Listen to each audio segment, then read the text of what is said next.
There are no forests on Earth. When you read this headline out loud, even with the exclamation mark at the end, every sensible person will say that I'm out of my mind, and you will want to show me tons of photos with images of forests. I want you to believe that this is another trick. They make us think that this is a forest, when you actually are looking at 30-meter bushes. This is total bullshit and nonsense, you will say to me. Of course we know what forests look like, because we've all walked in them. Well, I expect that's how you will react, and that's fair, but after watching this video, its headline won't seem so strange to you, because you will reverse your concept of forests by 360 degrees. And now, first things first. We will begin with a well-known picture. Children see 9 dolphins on it, but adults see 2 lovers. A huge difference, don't you think? Try to see dolphins on it and see how hard it is.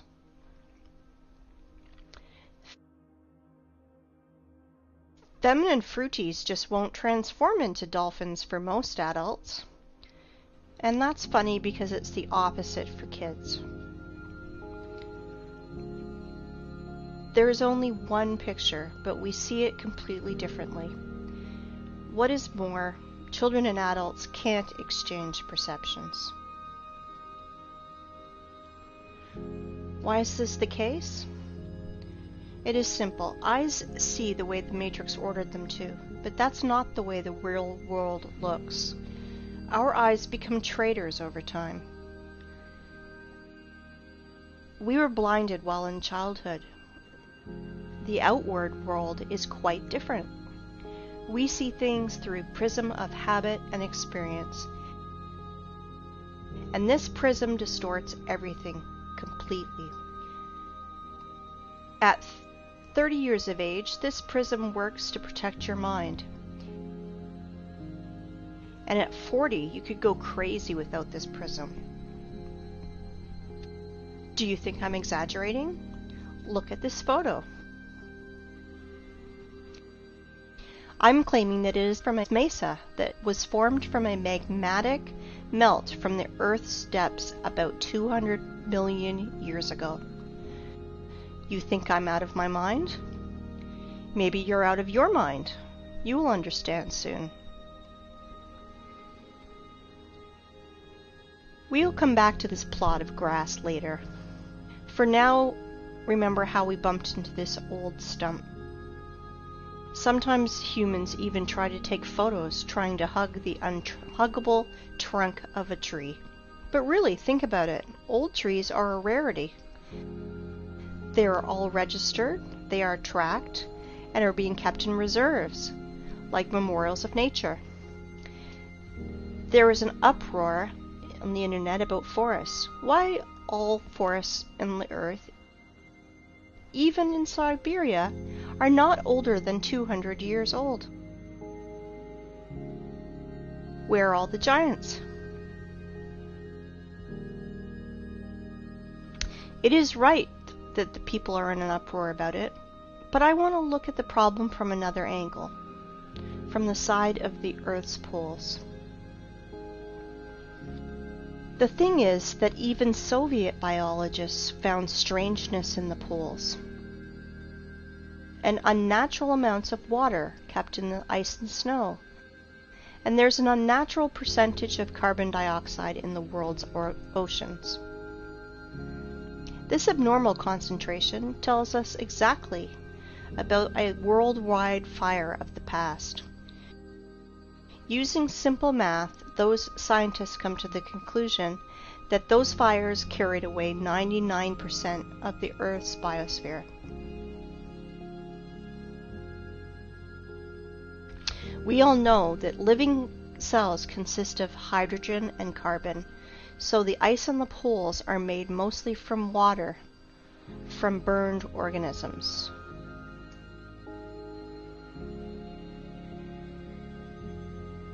And now, think about this number, 99%. It means that everything that now grows, crawls, flies, swims, and runs on the earth is 20,000 times less in volume than before this catastrophe. 20,000 times. To imagine this, look at this picture. This piece of bread is humans, plants, animals. Just this pathetic small piece of bread on this large transport truck represents Earth's biosphere before those times. I hope you understand that today's myth of overpopulation is just pure hoax and nonsense. 100%. But here's the problem. Biologists divided this number between all the continents and only calculated into this figure the dry land, not all the ice and snow that is on the earth. And there's a lot of snow and ice.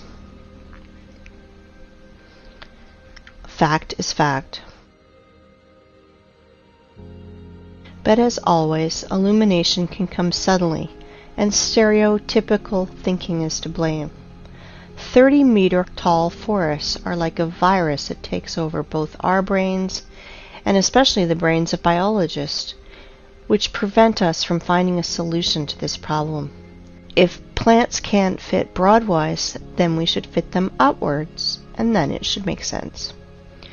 In this new theory, hypothetical forests of unthinkable height were drawn.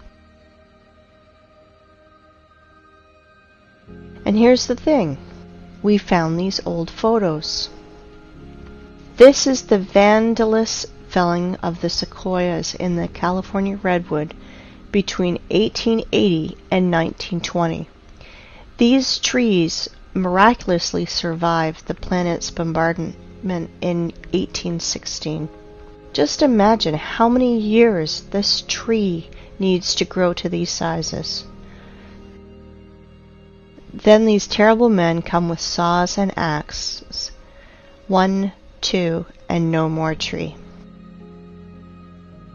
In proportion of this tree, we can see a rule.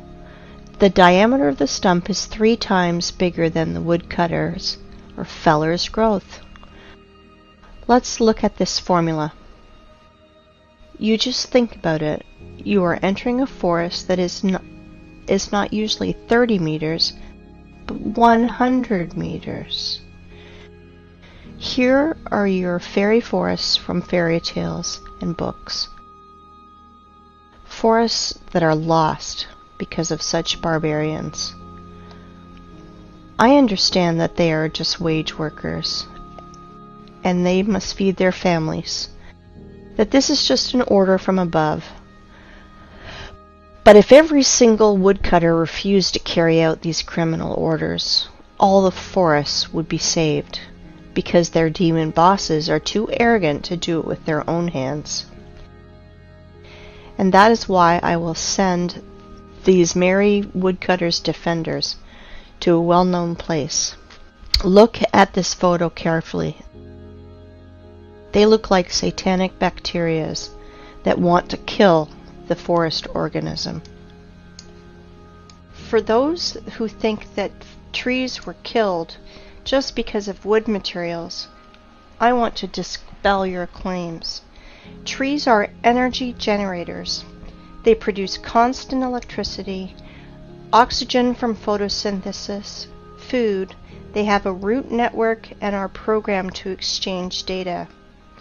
Our ancestry had a theory that trees are programmed to keep data from everything on the planet and save it in their information portal in their carbon fibers. I do not know the reason, but some sequoias that these vandals left alive even put a fence around it and called it a wildlife sanctuary. Of course, park guides will tell you tales from the crypt. How in this stupid Zoic era, stupid sores scratched their booty on the old sequoias of California. Let's summarize everything.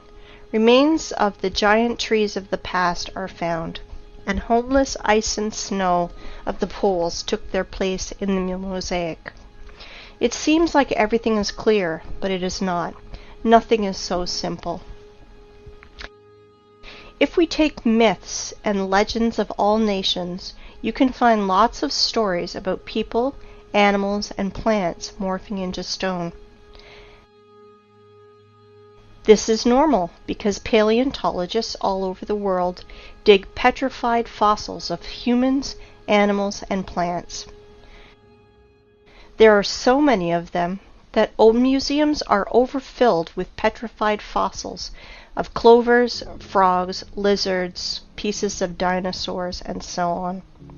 Frogs and clovers are fine, but what about the forests? Guys, where are the trees?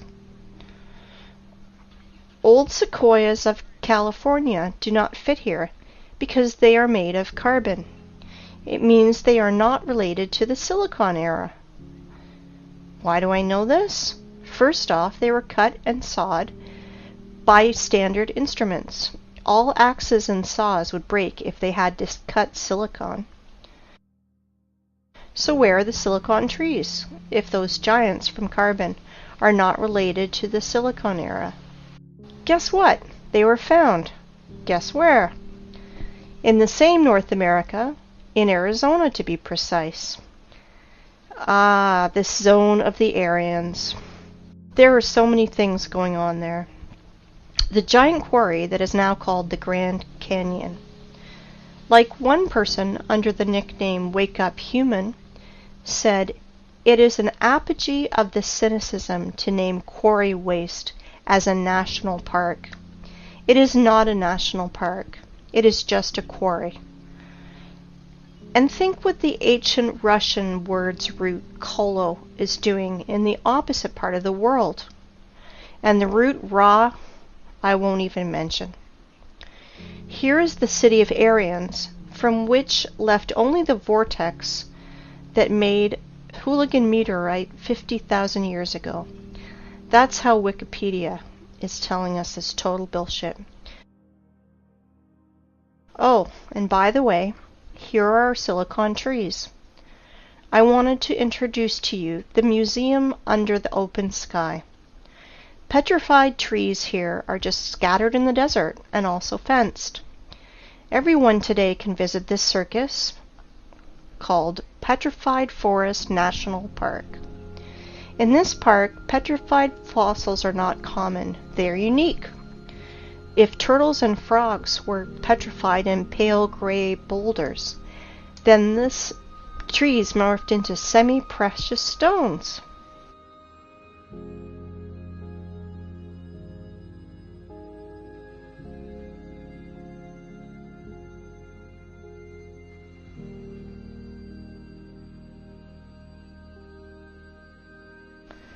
Beautiful stones, aren't they? It is time to take stock. All our forests are young and do not grow higher than 30 meters. Remains of fairy forests were found in the sequoias of California, and biologists put poles of ice and snow in its place. We found petrified fossils of the Silicon era and trees from precious gems. Now everything fits together, right? Or no? In a perfect world, everything fits. In our cursed hell, nothing fits. Since that time, when I was a kid and I saw petrified fossils on a TV show, I was tormented by that question. How is it possible for a frog to be morphed into a stone instead of rot like any organic body does? Let's see what Wikipedia tells us. Special rare conditions must be met in order for the fallen stem to be transformed into fossil wood or petrified wood. In general, the fallen plants get buried in an environment free of oxygen, which preserves the organic structure and general appearance. I understand this is dry British humor. If not, I will try to explain. You need some spontaneous disaster. For example, a volcanic eruption, tsunami, clay rain, which would quickly cover the frog and mammoth and make conserves from them, where bacteria won't decompose the corpse to the state of stinking manure. In other words, to make the body petrified, you need to cover or engulf the body and to compact it. According to so-called scientists, the tissue was organic, and then it magically turned into silicon. SiO2. Remember this formula. If you have ever buried your home pets, you can quickly run and dig them out. Your beloved pet is petrified, and you can put his statue on your table. Want to reproach me for such black humor? Redirect that to the official science community, which sells us such bullshit. A dead body has only two options. Dry up like an insect in a piece of amber, or the second option, just simply rot. Organic bodies will never turn into rubble. Never. This absurdity is invented to hide the truth. Magical morphing into stone is a little thing. Transforming wood into semi-precious stones, this is where the lies and ignorance become uncontrollable.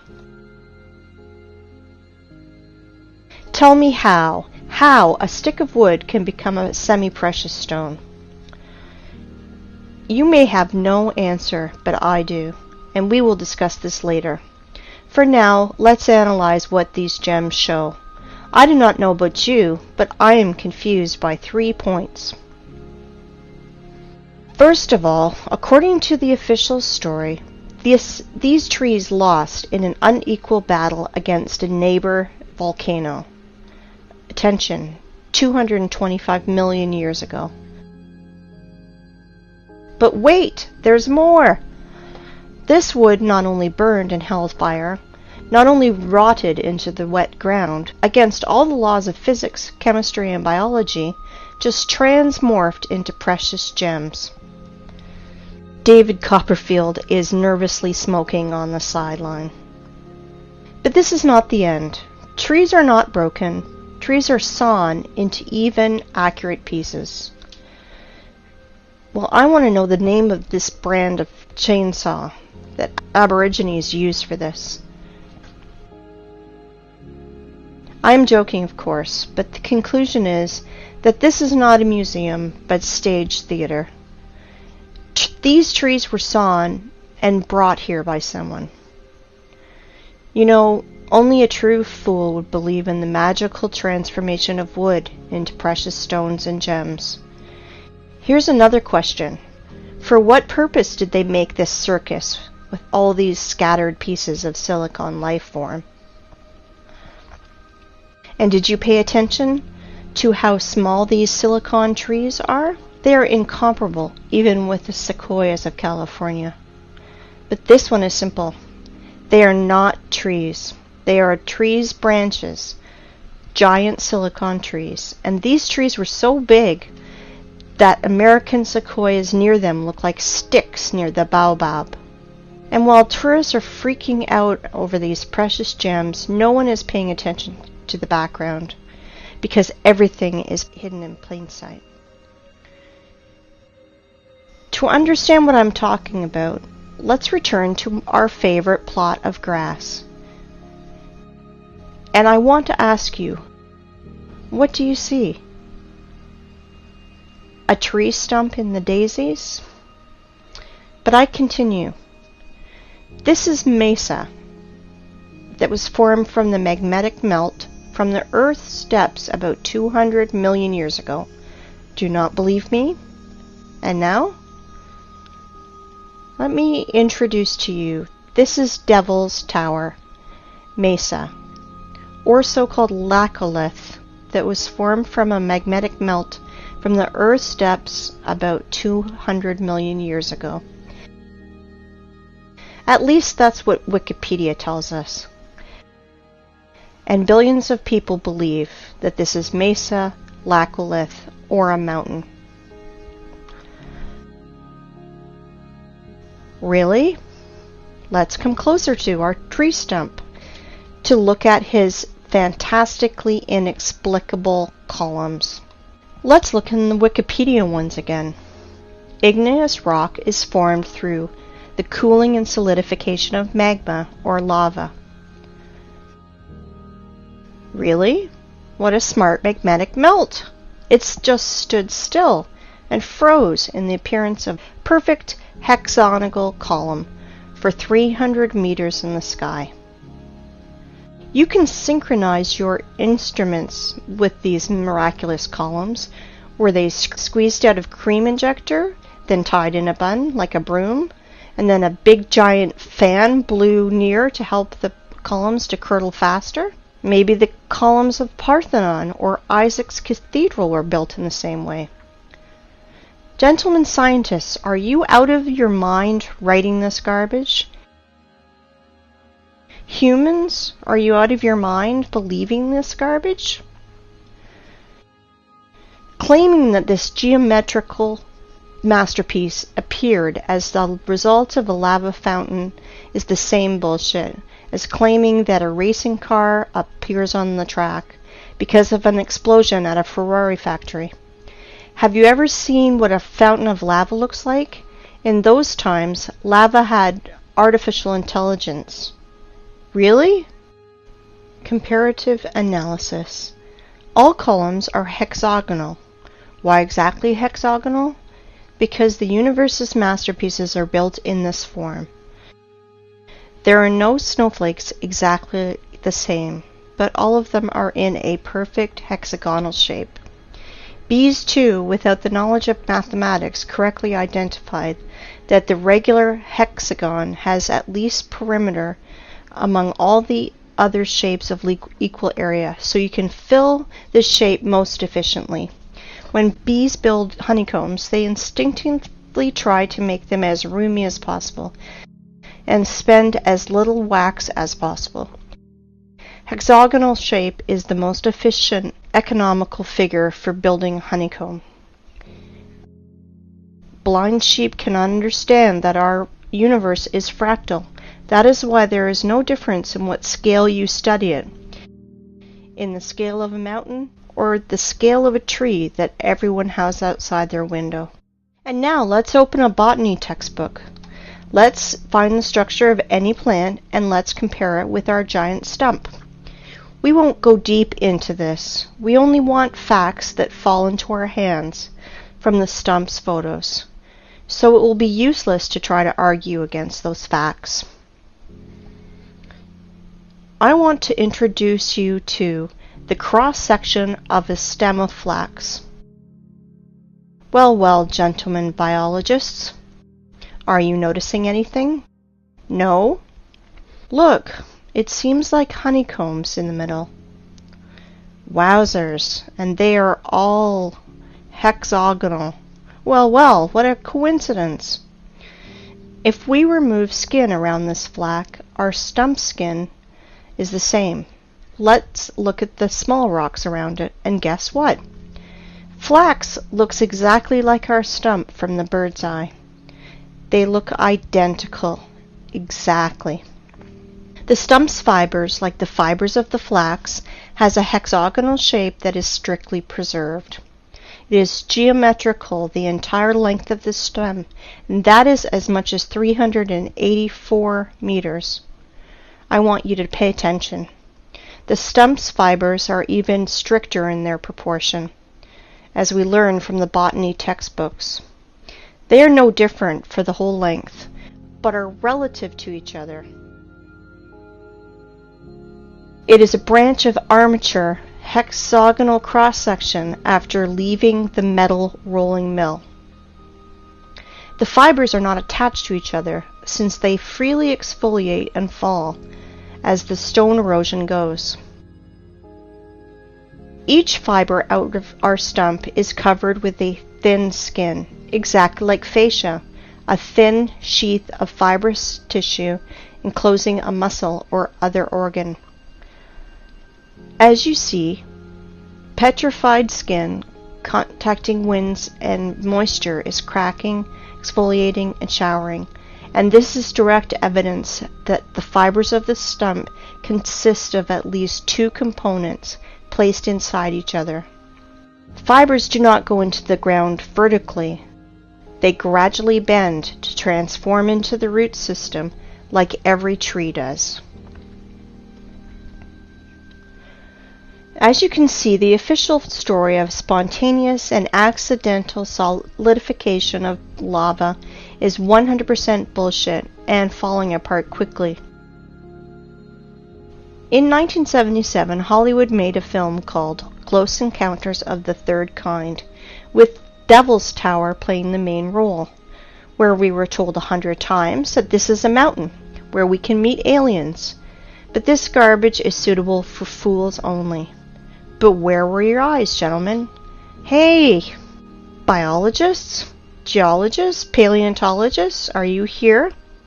Do you study the world in a welder mask? And now, let's find out the height of the tree, which was a stump one day. Let's use the formula that I mentioned earlier.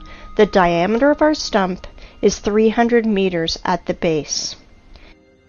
So if we calculate 300 over 20, we will get the height of, are you ready? 6 kilometers, 19,685 feet. Just think about it. Everything is learned in comparison. I think we can put a big fat dot in here. Devil's Tower is a giant stump of a giant silicon tree with all the attributes of a normal stump that everybody's seen. But we should not underestimate the matrix that keeps all the cattle in the stables. I am sure that after such clear evidence, there will still be deep sleeping people who will ask for more.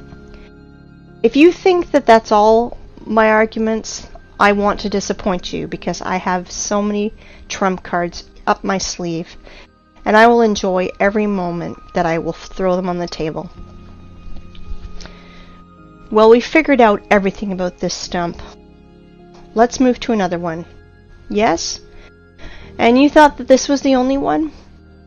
You just need to remove your blinkers and you will see so much. Let me introduce to you Giant's Causeway in Ireland. Notice something familiar? Take a closer look. Again, hexagonal columns. Wow. If you did not notice the similarity to the Devil's Tower's fibers, you must be 100% blind. This is the same giant stump, but now it did not come out of the ground. This tree grew right on the sea's shore. The Giant's Causeway consists of almost 40,000 columns of such geometrical proportions that all the bees in the world would be jealous. Of course, all nerds declared it to be a national nature reserve. Like I mentioned before, as one person named Wake Up Human said, it is an apogee of the cynicism to name quarry waste as a national park. In which connection is quarry waste here? I will say later, but guess what the official science bleats about this Irish stump? Giant's Causeway is an area of about 40,000 interlocking basalt columns that result of an ancient volcanic eruption. Volcanic eruption! Please tell me how to stay calm and not erupt in a fountain of swear words in the direction of this science society. It is hard, very hard, but I will try because our enemies only want us to do it. I have only 2 questions. First of all, how many years was C.C. Campbell in a coma?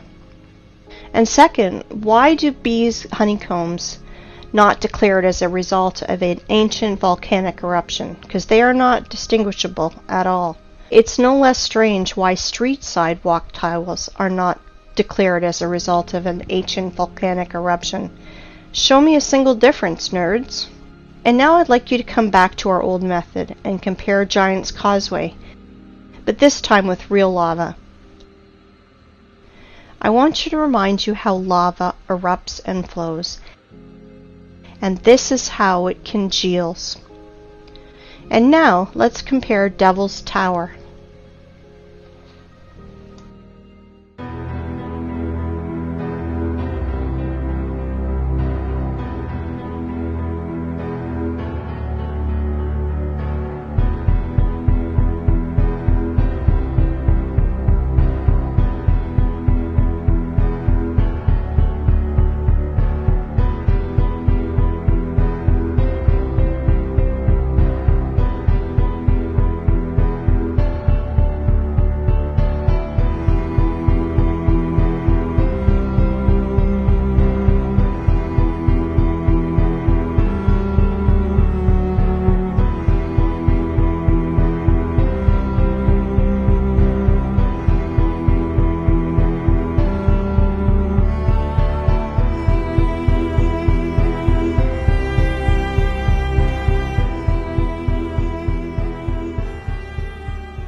And now let's compare with Devil's Tower with Giant's Causeway.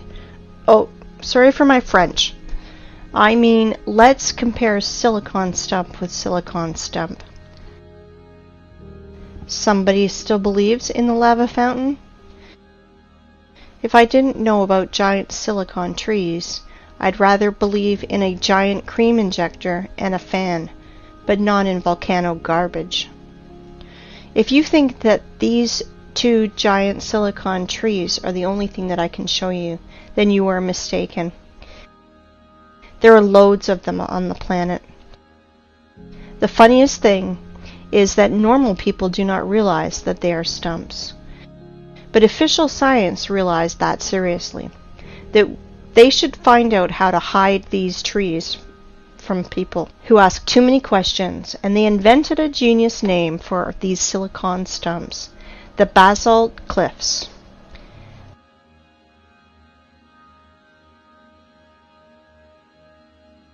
I want you to pay attention to these two pictures where fibers hang from the ceiling. How can volcanic version explain that? Lava was dripping, but its drops did not fall to the ground.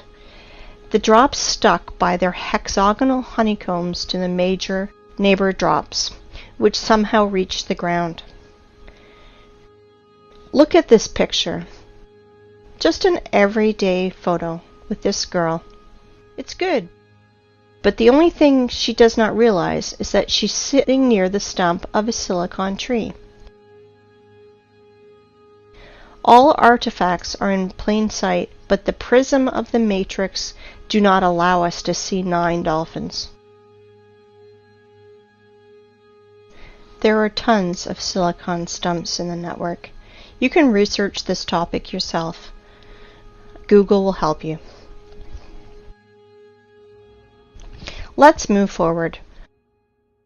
I want to introduce to you one more hexagonal miracle of the Earth that is of silicon nature. I want to introduce you to the biggest salt lake in the world, Salar de Uyuni in Bolivia. As you can see, not everything is so simple as it is written in textbooks and shown on the Discovery Channel. Our tradition wanted to show you what Wikipedia is telling us about these hexagons. But the fibers of silicon stumps, Wikipedia is changing it a bit. About the hexagonal structure of South American Lake, it is keeping silent, like a fish, like there's none of them. But they are there, absolutely there. You won't believe it, but Wikipedia is not the only thing that's silent. After hours of research, I found nothing about this hexagonal structure. And only in one place I found a single phrase, like, "Look, how interesting this dried and cracked salt." And then I fell into a stupor. First of all, under the blazing sun's rays, every surface cracks like this. But not in hexagonal shape, like honeycombs. Secondly, cracks are deepenings between the fragments of surface, but I see elevations. And this is opposite to the cracks. It looks more like fiber fascia, like the silicon stumps one. And the third thing, why is all the salt surface in exactly a hexagonal shape? If the official story is not a sensible explanation, let me tell you my opinion. As Wake Up Human says, there are no salt lakes, just sludge settling tanks. I agree with him, but this is not the case. And here's why. I think that you've already realized that honeycomb's hexagonal shape is an attribute that belongs exclusively to living organisms. Either is the possession of a queen bee, snowflake structure, or plant's fiber. As we see with our own eyes, Salar du Uyuni is not just a giant layer of salt. It was a living being of the silicone form of life, which was scraped out by the adepts of technocracy, by their machines. Now you understand how far we are from reality? If we can't even imagine a giant tree, then how can we imagine a creature from salt, 10,000 kilometers wide? Then the height is impossible to imagine. Now you understand that 7,500 years ago, our planet was so fantastic, fabulous, and beautiful that Cameron with his avatar is a poor substitute. All that is left to us is a desert, which we have turned into a scrapyard. And what I mean by saying scraped out by their machines, well, to be short, while our society was sleeping in this matrix, working 9 to 5 hours a day, doing useless things, dreaming useless dreams, our planet was literally being scraped out, and they are scraping it out now with their giant graders and machines. I will show you later. Well, the theoretical part is over now. It's time for the climax, and we are close to the runway. But before, we should return to our first stump and see one strange thing. I bet you did not notice. We saw many stumps, but this one is special. It has a flat surface on top, which means it was cut down. Yes, exactly, cut or sawed. And now our imagination is asking us, who cut it? For what? What did they cut it with? I will answer this question later. We will put these questions in the background because the stump that was cut is not a single one on the planet. I will tell you even more.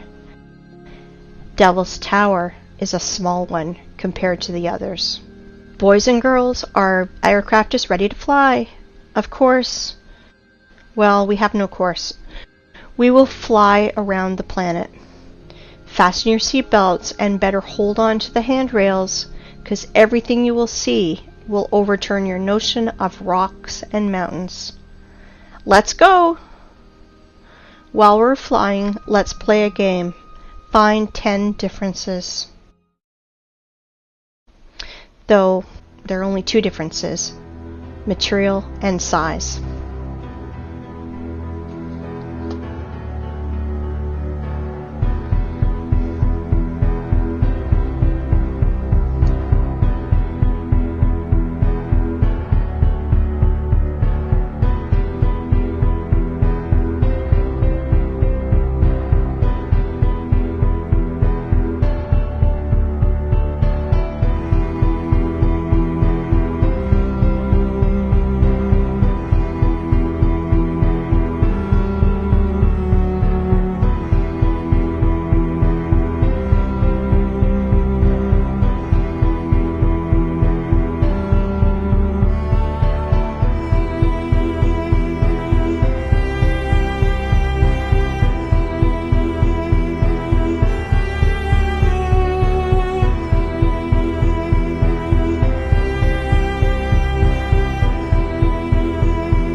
These stumps are sticking out everywhere on the whole planet. There are hundreds of them. Scientists call them mesas, which means table in Spanish, because they have a flat peak, flat as a table. Well, cool, stumps. And now let's remember the beginning of our conversation. We thought we saw forests and even walked in them. So what does it matter if they are only 30 meters high? Is there a difference? We're pleased with the one we have left. We enjoy its beauty. We are accustomed to these forests, so we don't need another. Then we discovered that the old forest was preserved in the U.S., which is described in fairy tales and myths, giant 100-meter sequoias. This is the picture our mind draws when we hear the words fairy forest. Let's think about the sequoias in California and the prism of matrix forces. Otherwise, our mind's protectors will melt, because Devil's Tower is actually a 6-kilometer high tree. But realize that Devil's Tower is a young plant compared to other trees on our planet. For example, this mountain in Cape Town in Africa is really impressive. This plateau is 3 kilometers in diameter. If we multiply 3 by 20, we will get a tree of 60 kilometers high. Do you have any clue how big its branches are? On one of the branches, you could easily place a huge residential area with all the shopping malls, schools, and parks. Just imagine how huge it is. Of course, your mind will never see that this mountain in Africa is really a tree that is 10 times higher than the Devil Tower tree, 60 kilometers higher. But guess what? That's not the limit.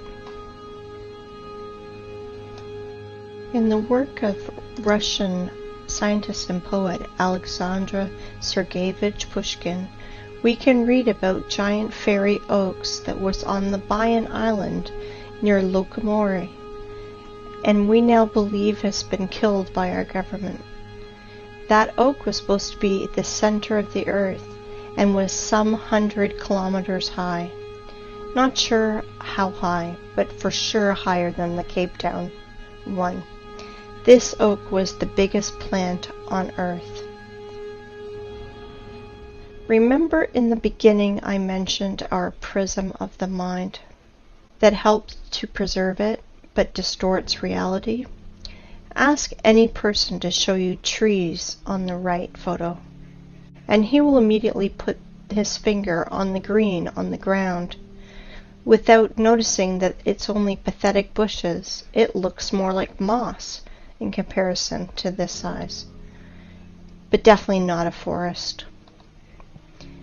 Now you understand why we can't find 9 dolphins? But do not dwell on fish and stumps. Once again, I urge you to think in planetary sizes. If instead of dolphins and stumps, we see lovers and mountains, imagine what is hidden from us with a curtain. That is why the apocalypse is translated as curtain opening. Do you understand now why I mentioned this matrix prism in the beginning?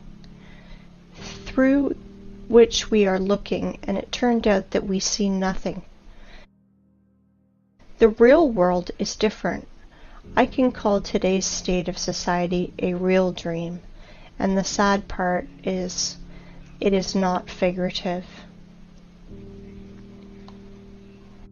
You know, in the Russian language, the word tree is spelled D-E-R-E-V-O, de-re-vo. The word ancient tree is spelled D-re-vo, and the word ancient trees is spelled de revnost. It means in Russian language, the language of the Aryans, time, when giant old trees grew. Interesting, isn't it? Well, let's put all that in our pocket and continue our flight. I think you will ask me, and maybe it's time to ask questions. Who cut down this forest? Why did they cut it? What did they use it for? No, it is too early to ask that. We know that the whole face of the planet was covered by giant vegetation. So we can ask ourselves, where did all the other forests go? The thing is that this so-called mesa are just single ones, because only the best were chosen for cutting. Whole other forests up the planet were laid down by blast waves. We reviewed only stumps with flat peaks. Does anyone remember how not cut but actually broken trees look like? I will remind you. Understand my hint? Let's play the game again. Find 10 differences.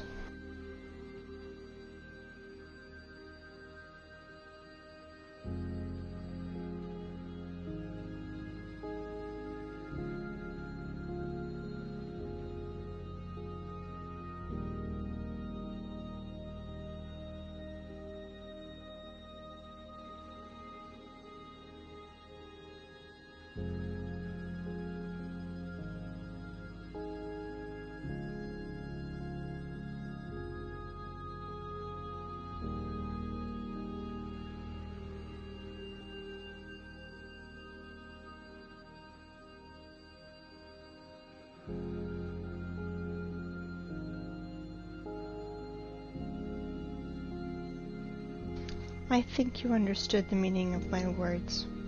So I want you to look at the highest stumps of our planet. They were mined like a quarry and were broke by blasts. For example, the tree Everest.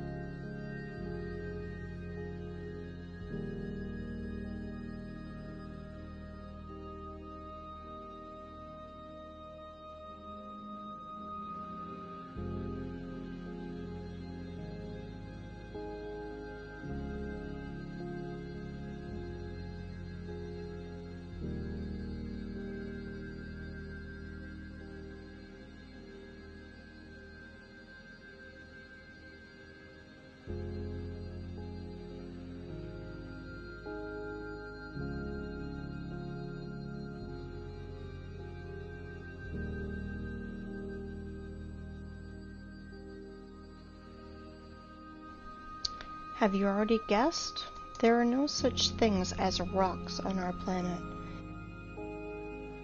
They are all just pieces of broken stumps.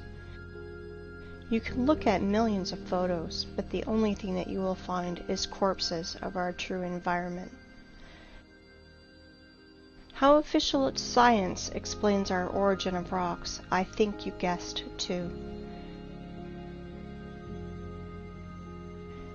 Now you understand why we are so charmed by rock? Why are all elite properties placed between rocks? Why the most clean materials for construction are pieces of rock? Because even if they are dead, they still emit powerful energy for us, mortal carbon human beings. Stone is a bridge between silicon and carbon life forms. And now, the important thing you must learn is how to distinguish rocks from mountains. They are completely different things.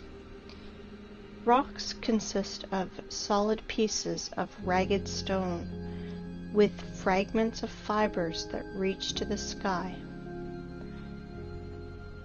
But mountain is just a pile of loose waste, which were brought on by giant machines. It has almost perfect cone shape, like every loose structure does.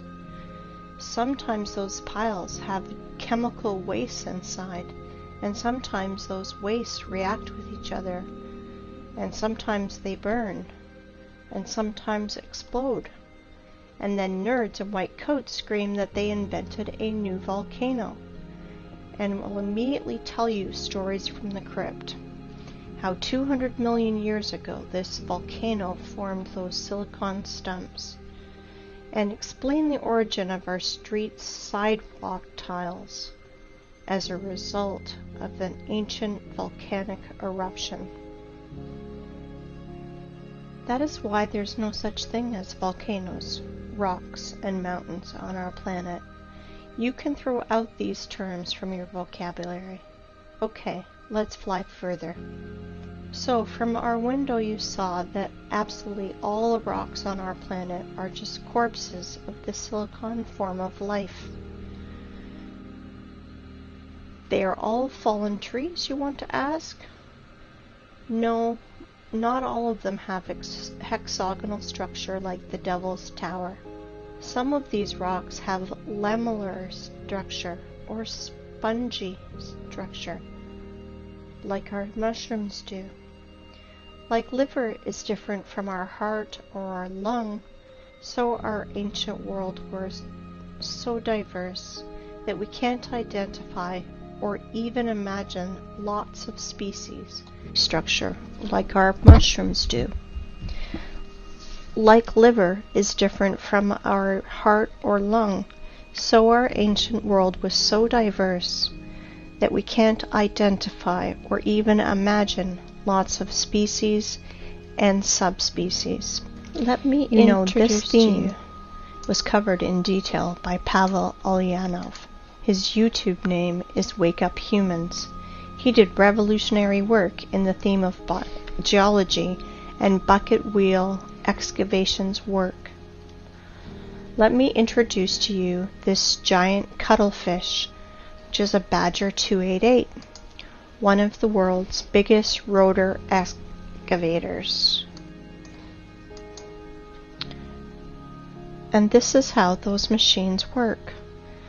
They crawl on its wheel parallel to the quarry wall. Giant wheels with ladles scratch at rock and ground, leaving concave wall.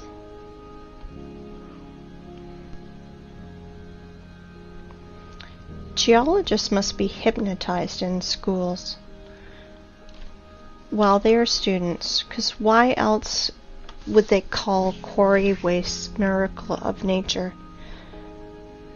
Like, for example, this cliff in Australia. Want to laugh? If you do not believe in the idiocy of this last stage, just Google wave rock and check the official explanation. 100% unbelievable how people buy into this. Some people will ask which stone was part of the living plant and which not. I want to tell you that at least 7,500 years ago there were no such things as stones. Everything you find now was part of our ecosystem. But then people said they want to be gods themselves, and they screwed everything up.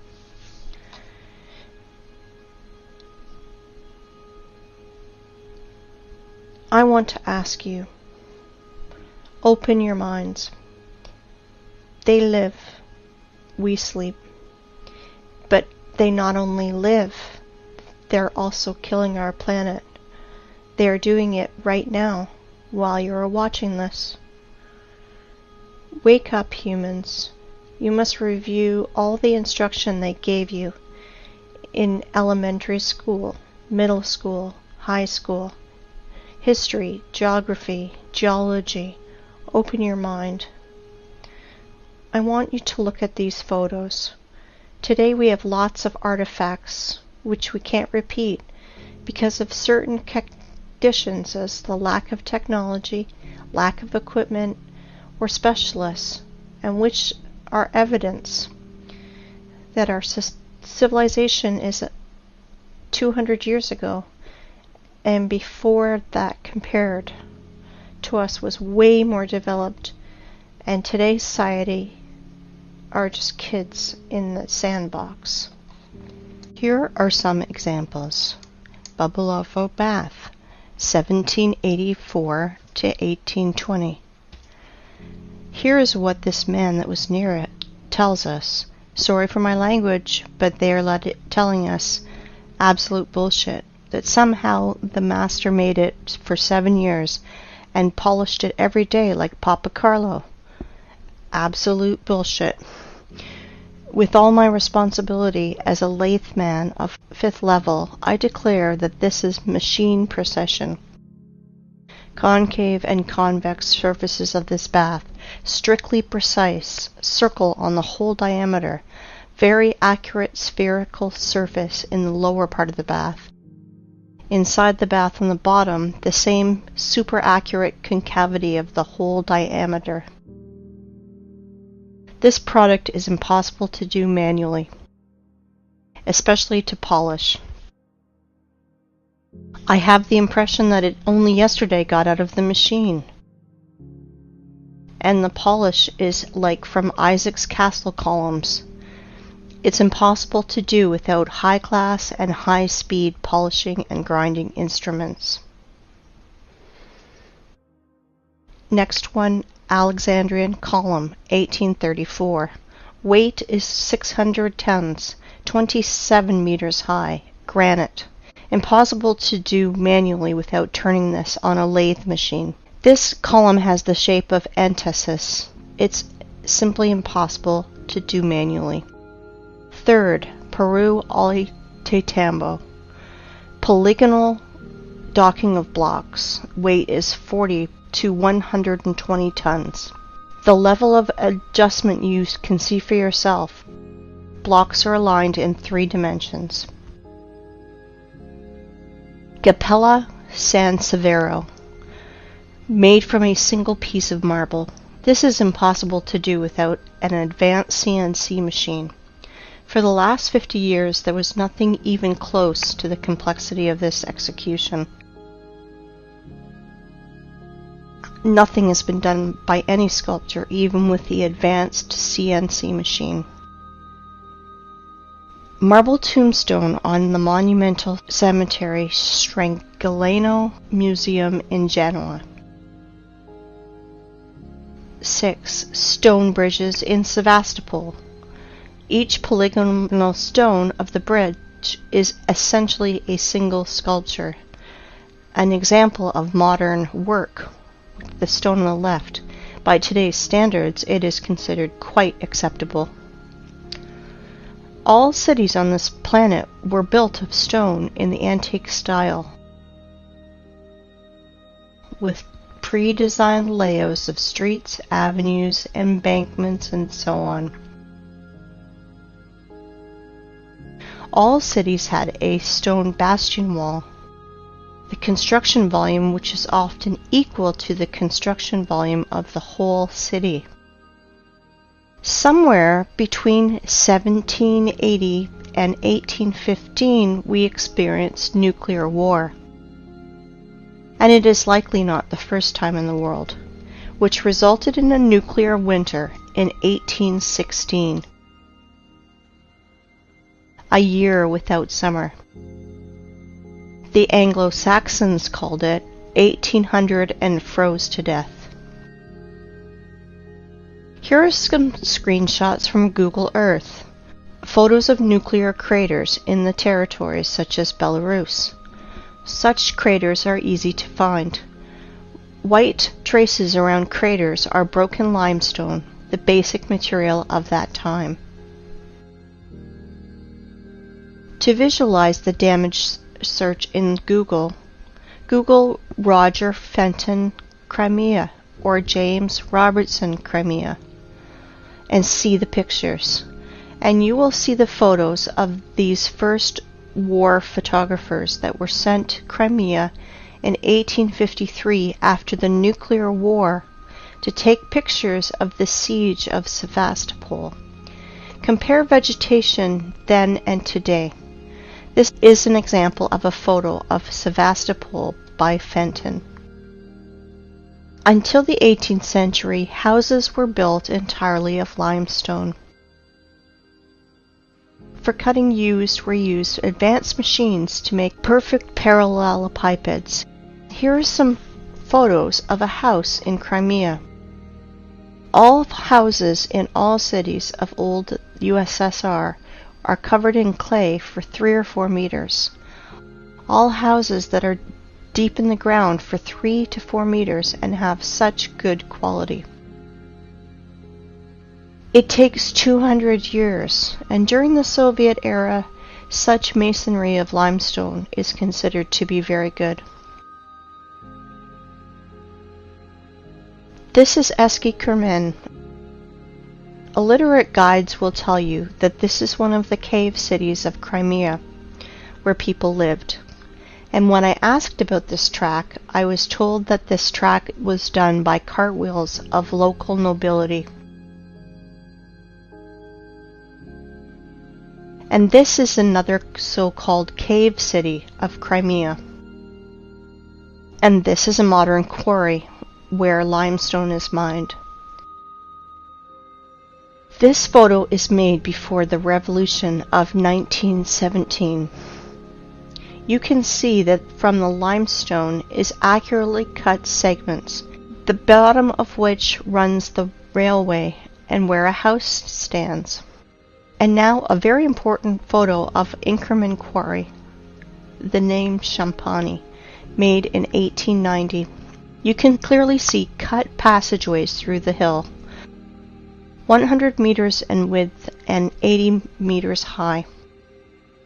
Under the vertical wall we can see small pieces of limestone and limestone crumb that fell off because of working saw machining. In the cut holes we can clearly see houses.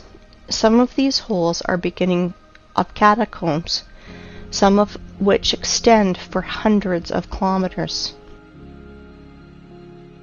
They conducted a large-scale underground mining of limestone. In the days of the Second World War, in the catacombs were hospitals, warehouses, headquarters, and trucks freely drove in and out of these catacombs. By the way, there are ancient catacombs in any city of the world. Near Odessa, there is a catacomb that is 2,500 kilometers long. Everything they tell us, rocks, canyons, ravines, cliffs, are just nothing more than quarry wastes. And there are very old quarries over there, and many fresh ones. This is a white rock in Belogorsk, near Crimea. It is a limestone quarry. The wall was formed as a result of the cut slope of the hill. Want to see more? Look at this passage from which a huge mass of limestone was taken. They lied to you. And guess what they call it? They call it the Valley, a beautiful wonder of earth. Check this out. This is an old photo from the 19th century. The mound of the vertical walls of limestone chips are not yet overgrown with vegetation. This is an old painting from the year 1855. We can see ancient giant quarry wastes in the background. Are you impressed by the scale of mining in just little Crimea? I want to tell you more. There is no cubic meter of land, probably 100 meters deep over the entire earth, which would not have been in its time mined, milled, masticated, and discarded. It is not a planet, but a giant quarry waste pit, where in the most violent and barbaric way the entire periodic table of Mendeleev is extracted. And now, look at these photos and pay attention to the tiered structure of the quarries and mines. The rotor excavated tiered cuts are massive. It is a formed structure with right angles when viewed from above. And now I want to show you the mountains, ridges, gorges, canyons, cliffs, in almost uninhabited ways. Often they are named by the people who discovered them. Are all academics and professors of geology and other science nerds too blind to see it? Mountain on the Kola Peninsula. I do not know the name. Mountains on Antarctica that were only discovered in 1820. Antarctica. Here are even the traces of the heavy machines and equipment. Greenland. Watkins Mountains. Look at the scale of the mining. Greenland. The flight from Frankfurt to Los Angeles. Gunbjorn. The highest mountain in Greenland. 3,700 meters. No problem. Almost completely gutted. Svalbard, Norway. Aurora Borealis in the background of quarry waste. Antarctica, Transantarctic Mountains. At the foot, the traces of machines are still visible. Antarctica, Transantarctic Mountains. Quarry systems. Pay attention to the background. Mount Kailash, Tibet. The height is 6,638 meters. Have you ever seen in our time heavy mining equipment that's raised to such heights? Goblin Valley State Park, Utah, USA. Gloss Mountain State Park, Oklahoma, USA. Grand Canyon, Arizona, USA. It's just a giant quarry, waste, gutted territory. Millions of tourists think that they are looking at a miracle of the world because they were told so. Quarry, Grand Canyon, Arizona, USA. Nowhere can we find traces of water erosion, only the shock explosive impacts on the silicon vegetation. Quarry, Rock Spitzberg. Quarry, Grand Canyon. The cut of the stone with a circular saw. Quarry in Australia, Blue Mountains. Blue Mountains from another angle. Blue Mountains, the vertical wall. Compare it with the marble quarry in the Alps. Marble mining in the Alps. Giant quarry. Do not know where. This photo is offered as wallpaper on your desktop across the internet. Caprock Canyons State Park, Texas. Again, a national park created from exhausted quarry wastes in the USA. In some quarry wastes where there is a lot of moisture, people do farming. Banao rice terraces. Again, Banao rice terraces. And this is Canyon de Chelly Nation Monument, USA. The saws apparently did tunneling. The so-called Painted Hills in Oregon. Mountains Ravine, South Africa. Orange River and Mountains. Timna National Park in Israel, just a quarry. Quarry, Green Canyon in China. Flooded quarry, Charak Reservoir in Uzbekistan. Flooded quarry, another angle. As you can see, there are no natural rocks, mountains, cliffs, and gorges on this planet. You know, while people argue on the internet how flat the earth is, like a pancake, or maybe a little concave, our masters are literally devouring our home and turning into a desert and a scrapyard. Guess what? It appears there are quarries on our planet the size of several countries. For example, in Tajikistan, Afghanistan, Uzbekistan, Turkmenistan, Kazakhstan, and Iran, there is almost no soil in these parts of the country, because a 100-meter layer of soil and all living things on it was removed. It looks like the Ural Sea and the Caspian Sea are just giant flooded quarries.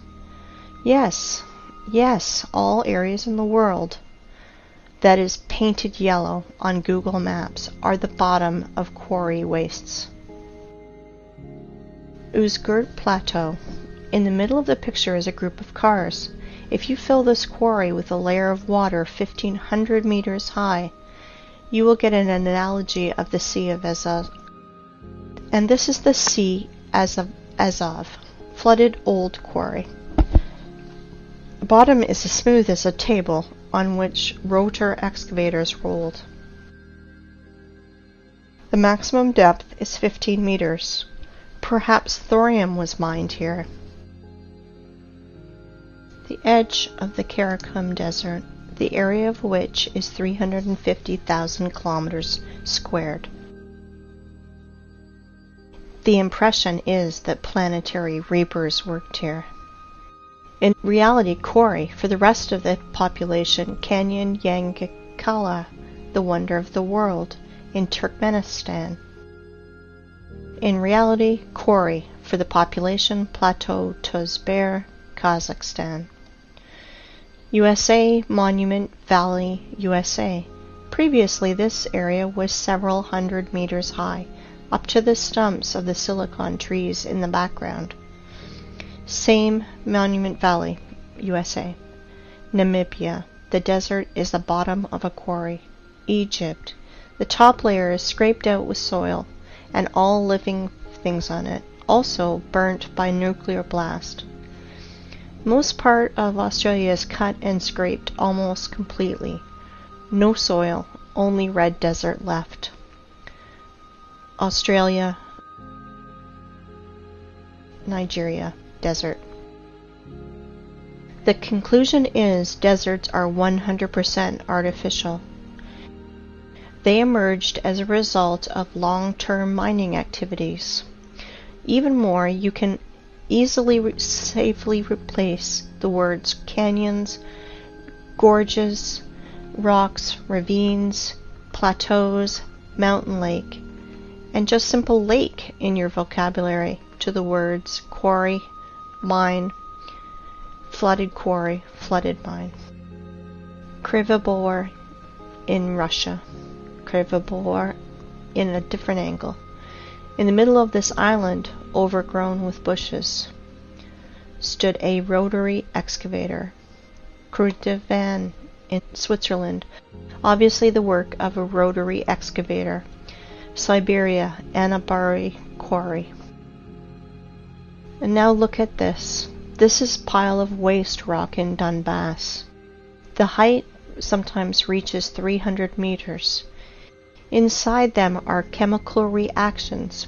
They burn, and sometimes they even explode when they accumulate excess pressure, and more. Let me introduce to you this pile of waste called Vesuvius in Italy. 1,281 meters high. But science nerds will tell you that this is a volcano because it is burning, even once it exploded. What a story. How people buy into it is beyond me. And now let's look at the biggest pile of waste, called terracons or volcanoes.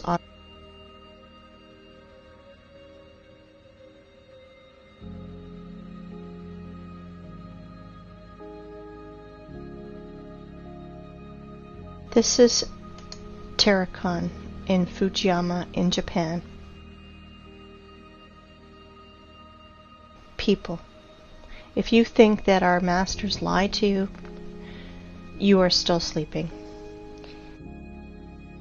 If you think that the earth is flat, you are half awakened. We are on a desert and a giant quarry that we are turning into a scrapyard. Since we can trust no one, maybe it's time we think for ourselves. Really think about what you've been told your whole life and question everything.